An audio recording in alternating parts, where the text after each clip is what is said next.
देखिए, इंडी गठबंधन के लोग लड़ते अच्छे हैं, हारते 2 लाख से 3 लाख वोट से। 2024 से उनको कोई लेना देना भी नहीं है, ना उनको प्रधानमंत्री बनना, ना उनके बेटे को प्रधानमंत्री। मैं तो मेरी राजनीति उत्पत्ति हुई तो लालू जी के अत्याचार से कि वोट देना चाहिए और लोकतंत्र में वोट नहीं दे रहे हैं तो आपको सरकारी तंत्र का उपयोग करने का अधिकार नहीं होना चाहिए। बिहार के उप मुख्यमंत्री भारतीय जनता पार्टी के सबसे बड़े चेहरों में से जो राज्य में लगातार प्रचार की कमान को संभाले हुए हैं, सम्राट चौधरी जी मेरे साथ मौजूद हैं। बहुत बड़ी भूमिका इसलिए नहीं दी क्योंकि जब प्रचार का वक्त हो तब सवाल जवाब ज्यादा कर लेने चाहिए, भूमिका के शब्द बचा लेने चाहिए। सम्राट जी, खूब कैंपेन हो रहा है, दिन में प्रचार होता है और शाम को हम लोग या हम तमाम मीडिया के लोग समय लेते रहते हैं। 4 चरण हो गए, 3 बाकी हैं। फीडबैक आता है, पार्टी की तरफ से आता है, तमाम जगहों से आता है। कैसी स्थिति दिखाई देती है? देखिए, इंडी गठबंधन के लोग लड़ते अच्छे हैं, हारते 2 लाख से 3 लाख वोट से। बेसिकली है क्या कि लालू जी के पास यहाँ 20 से 25% वोट है, तो उसको स्ट्रांगली लड़ते हैं। वो लड़ते अच्छे हैं, इसमें कहीं दो मत नहीं। लड़ने के बाद हार तय है। लालू जी 2025 की तैयारी कर रहे हैं। 2024 से उनको कोई लेना देना भी नहीं है, ना उनको प्रधानमंत्री बनना, ना उनके बेटे को प्रधानमंत्री बनना। ये लोग वो सब बात समझते हैं। लड़ेंगे अच्छे से, इसमें कहीं दो मत नहीं है। हारेंगे 2-2 लाख वोट से। जब आप कहते हैं लड़ेंगे अच्छे से, एक चीज और, जब बिहार को हम लोग लगातार और बिहार के अलग अलग लोकसभा क्षेत्रों में अलग अलग विधानसभा क्षेत्रों तक जा रहे हैं, लोगों से बात करें, 2 शब्द खूब सुनाई देते हैं। जो आपने कहा ना लड़ाई अच्छे से होती है, ऐसा लग रहा है कि 2 शब्दों का परसेप्शन तो खूब बना। एक कि रोजगार खूब दिया और एक कि महंगाई हाथ से बाहर हो रही है।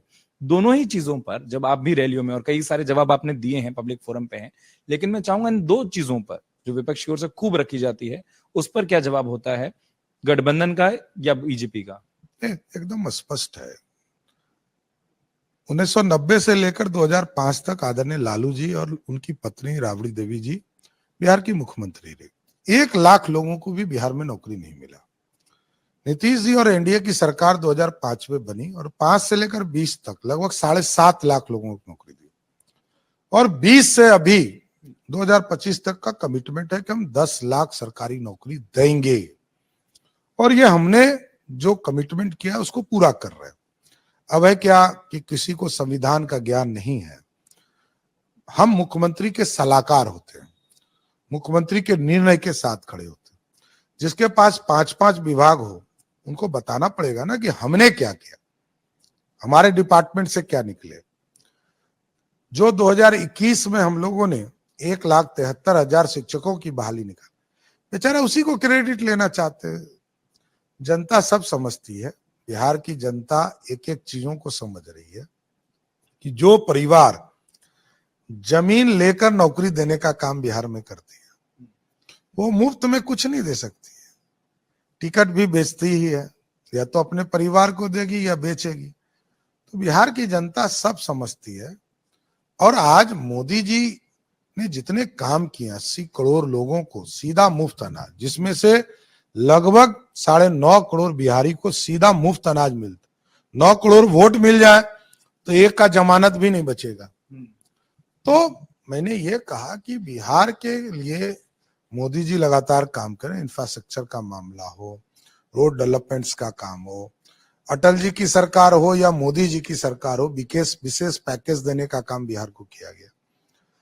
यूपीए का 10 साल रहा, कभी किसी ने पैकेज नहीं दिया। तो ये स्पष्ट है कि बिहार में जो विकास हो रहा है या तो अटल जी ने किया, मोदी जी ने किया, नीतीश जी ने किया, इसमें लालू जी कहाँ है? जब आप ये बात कहते हैं और आपने क्योंकि उस क्रम में तमाम योजनाओं को जिक्र कर दिया, मैं सवाल यही पूछना चाह रहा था कि भारतीय जनता पार्टी जब चुनावी मैदान में है, आधे से ज्यादा चुनाव हो भी चुका, सबसे बड़ी चीज क्या है? उम्मीदवार, मुद्दा या प्रधानमंत्री नरेंद्र मोदी का चेहरा? देखिए, सबसे बड़ा मुद्दा है विकास। और विकास कौन करेगा, इसका विश्वास, जो गारंटी शब्द आता है ना, यही है। मोदी है तो मुमकिन है, ये जनता को लगता है कि मोदी कर सकता है। अब देखिए, लालू जी का मैं एक पैरामीटर समझाता हूं कि लालू जी 1990 की राजनीति में बड़े नेता के तौर पर आए। वो रोज सबसे ज्यादा आरक्षण के पक्ष में बोलने वाले नेता हैं, लेकिन आरक्षण देते नहीं है किसी को। 90 से 2005 तक सरकार में रहे, एक आरक्षण नहीं दिया, न पिछड़े को, न दलित को, न अति पिछड़े को, न स्वर्ण जाति की जो महिलाओं को भी आरक्षण था उसको भी खत्म लालू जी ने किया।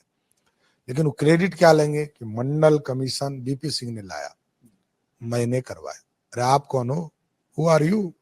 आप तो मुख्यमंत्री थे बिहार के, लेकिन आप समझाते हो कि हम तो आरक्षण, देखिए चुनाव आएगा तो वो कहेंगे संविधान खतरे में है, आरक्षण खतरे में। देना नहीं है, देना तो सिर्फ परिवार को ही है, लेकिन डराना बहुत अच्छे से है। इसलिए मैंने कहा कि जो 25% वोटर है उनके, वो डराते लोगों को है, और उसी का डर है कि बिहार में पिछले 15-20 वर्षों से लालू नाम नहीं चल रहा है और ना चलेगा।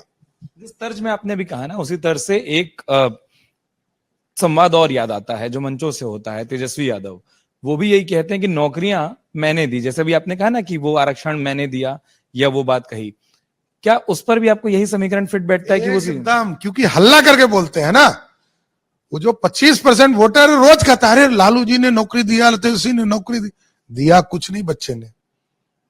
ये बच्चे को बताना चाहिए ना, ये विज्ञापन निकला, ये कार्रवाई हुई, ऐसे निकाला, ये बताना चाहिए। विज्ञापन निकला 2021 में, तो बच्चा क्या कर रहा था? विरोधी दल का नेता था, तो वो बेचारा कहां था?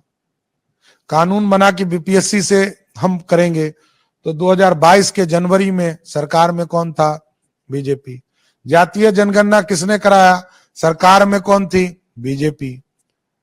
जाति सब चीजों में ये देखिए, ये मास्टर ऑफ झूठ बोलने वाला परिवार है, मास्टर है। लालू जी दबंगियत से चीजों को बोलकर लोगों को डरा देते थे। आज बेटा डरा रहा है, फर्क क्या है? लालू जी कहते थे कि रानी के पेट से राजा पैदा नहीं होगा, और आज रोज डिबिया लेके खड़े हैं कि रानिये के पेट से राजा पैदा होगा। हाजीपुर से लेकर तमाम मंचों से जो आपने बातें कही, उनको जब सुनता हूं ऐसा लगता है कि राजद का जो सुप्रीम परिवार है, लालू यादव, उनके बेटे या उनकी बेटियां जो उम्मीदवार के तौर पर आई हैं, चाहे हम सारण लोकसभा की बात करें, पटना में है, पटना की बात कर लें, ऐसा लगता है कि आप कोई व्यक्तिगत लड़ाई भी ज्यादा लड़ रहे हैं। जैसे अभी आपने कहा ना बच्चा, या मेरा व्यक्तिगत लड़ाई ही नहीं है, एकदम मैं व्यक्तिगत लड़ता ही नहीं हूं। लालू जी भले व्यक्तिगत लड़ते होंगे, मैं तो, मेरी राजनीति उत्पत्ति हुई तो लालू जी के अत्याचार से हुई। मैं उस दिन भी नीतीश कुमार जी को मुख्यमंत्री बना रहा था, 1995 की घटना बता रहा हूं। हजारों लाठियां इस शरीर पर पड़ी, हमको 88 दिन तक जेल में रखा गया, हमारे परिवार के 22-22 लोग जेल में रहे। लालू जी को मैं चिंता हूं, ये शुद्ध अपराधीकरण के नेता हैं, गुंडों के नेता हैं, बिहार को डिस्ट्रॉयर हैं, बिहार को डिस्ट्रॉय किया इस व्यक्ति ने, बिहार के विकास को रोक दिया 15 साल तक, इसलिए जनता माफ नहीं कर सकती है। हाँ, मतलब मैं यही पूछना चाहता कि ये जो आपके तमाम मंचों को और कई रैलियों को हम लोगों ने देखा है, ये जो इतना तीखा प्रहार होता है, उसका कारण जो आप बता रहे हैं, क्या वो लाठियां, क्या वो तमाम वो संघर्ष रहा है? नहीं, मेरा स्पष्ट मानना है, राजनीति में कोई दोस्त और दुश्मन नहीं होता, लेकिन मेरा यह मानना है कि बिहार के विकास के मुद्दे पे चुनाव होगा ना, कि गुंडागर्दी से चुनाव होगा। गुंडागर्दी से नहीं हो सकता, लोकतंत्र है और ना होने देंगे। ये भी कहता हूं, लालू जी को जितना गुंडागर्दी करना है करे, सबको जेल में रहना होगा, गारंटी देता हूं। कुछ एक लोकसभाओं के बारे में बात करना चाह रहा था, जैसे आपने कहा सारण, जहां पर ये बात है, और वहां पर चुनाव को देखते हुए सारण को अगर मैं स्पेसिफिकली पूछूं, वहां पर आपके पास क्या फीडबैक रहा, क्या बातचीत हुई, क्या चीजें वहां लगती है? देखिए, सारण में राजीव प्रताप रूडी जी पिछले 30 वर्षों से वहां काम कर रहे हैं, और लालू जी की, सिर्फ लालू जी की बेटी जो आई है रोहिणी आचार्य, उसके पास एक ही qualification, she is the daughter of Lalu Prasad, nothing else. Who are you? What you have done for the Saran? क्या कार्यकर्ता हो? सीधा सिंगापुर से उठकर सीधा सारण पहुंच गए। The qualification is only that she is the daughter of Lalu Prasad, और कुछ नहीं। अरे कार्यकर्ता क्या करेगा? बिहार के विकास के लिए क्या किया? पिताजी ने जंगल राज बनाया था, भाग गई थी बेटी छोड़कर बिहार, आज सत्ता पाने के लिए सीधा सारण की धरती पर एमपी बनने आई। 5 साल मेहनत करो। मैं कहता हूं बहन समान है, मैं तो कहूंगा कि 5 साल हारने के बाद काम करो, जरूर आगे के दिनों में चुनाव जीतोगी। जिस पटना में हम ये पूरा इंटरव्यू कर रहे हैं, पूरी बातचीत कर रहे हैं, इसी पटना में प्रधानमंत्री नरेंद्र मोदी का एक रोड शो हुआ। विपक्ष उस पर एक एंगल लेकर बड़ा तंज कस रहा है या हमला कर रहा है कि आज तक पटना में प्रधानमंत्री जमीन पर नहीं निकले थे, सड़क पर नहीं निकले थे, अब देखिए सड़कों पर निकलना पड़ रहा है। एकदम आना ही चाहिए। प्रधानमंत्री जी कहते हैं कि मैं जमीन का नेता हूं, और जमीन के नेता हैं भी, जमीन पे ही रहना चाहिए। वो तो स्वयं कहते हैं मैं राजा का बेटा नहीं हूं, मेरी मां तो दूसरे के घरों में काम करती थी, ये प्रधानमंत्री जी कहते हैं, उन्होंने ही बताया। इसमें कहा दो मत, वो स्वयं कह रहे हैं कि राजा का बेटा होना यह क्वालिफिकेशन नहीं हो। जमीन पर उतर कर प्रधानमंत्री, और यदि सांसद चुनाव जीत कर नहीं जाएंगे तो प्रधानमंत्री कैसे बने। एक एक सीट इंपॉर्टेंट, इसलिए 400 पार कराने के लिए एक एक जमीन पर उतरेंगे, इतना स्वस्थ रहिए। आप एक एक सीट की बात करते हैं, मैं कुछ और लोकसभा सीटों का नाम लेना चाहता हूं। एक सीवान, एक काराकाट, 2 जगहों पर जब हम गए तो ऐसा लगता है कि निर्दलीय उम्मीदवारों की एक हवा, और ऐसा नहीं चर्चा या हवा, कम से कम मैं ये नहीं कह सकता 4 जून से पहले कौन जीतेगा या कौन हारेगा, लेकिन लड़ाई में 2 उम्मीदवार ऐसे दिखाई देते हैं जो निर्दलीय हैं, लेकिन झुकाव आप लोगों के पक्ष की तरफ खूब दिखता है। क्या फ्रेंडली फाइट भी बिहार में खूब हो रही है? नहीं, एकदम स्पष्ट रहिए, एनडीए के उम्मीदवार वहां दोनों जगह पर जीतेंगे, कोई दूसरा नहीं जीतेगा।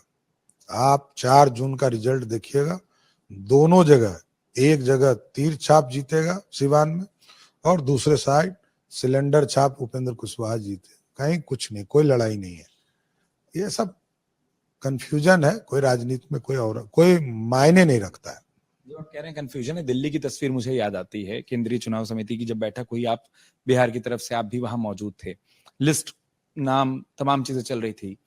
काराकट और पवन सिंह खासतौर पर पार्टी ने तो माना था, कहीं ना कहीं आप लोग बिना बात किए तो किसी को टिकट देते नहीं होंगे, तो कम्युनिकेशन कहाँ गड़बड़ हो गया, कहाँ वो बातचीत डिरेल हो गई? वो दूसरा इशू था, वो बिहार से बाहर का इशू था।